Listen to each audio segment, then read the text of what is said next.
When we started this as a project, something like 10 years ago, we created the European D&I, Diversity and Inclusiveness team.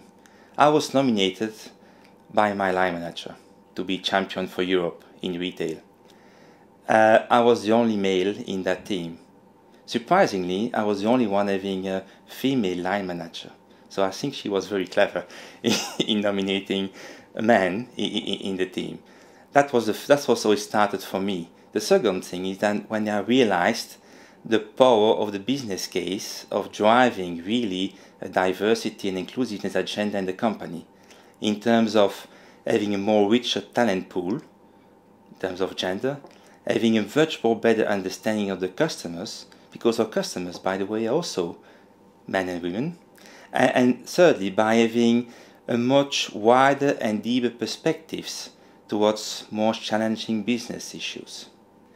Diversity and inclusiveness is a value of the enterprise, so there is definitively no end to it. It's there forever. My personal ambition for the next years is to focus more on inclusiveness, because I strongly believe that creating an environment which is truly inclusive for all genders, and specifically for female talent, is in fact making the diversity agenda much more sustainable at all levels.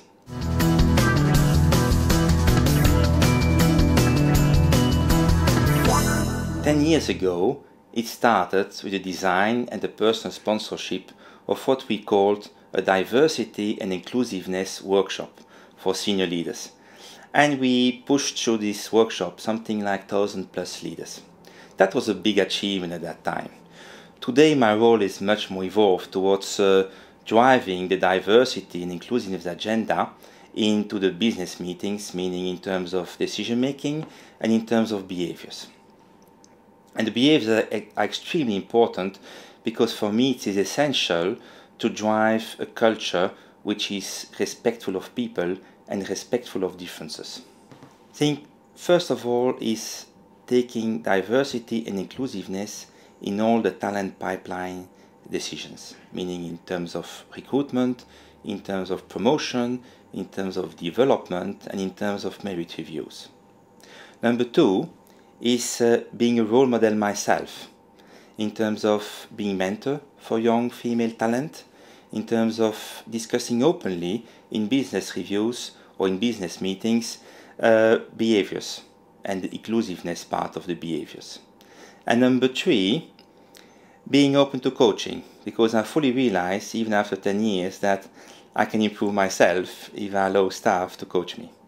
But the feedback I receive the most often is that D&I, diversity and inclusiveness, has become part of my management style and also my personality.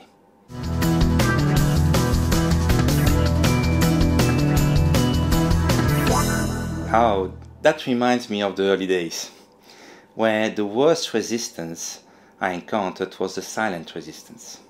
So you see there is little drive and little traction, but it's very difficult to put the finger on what you need to do to change it.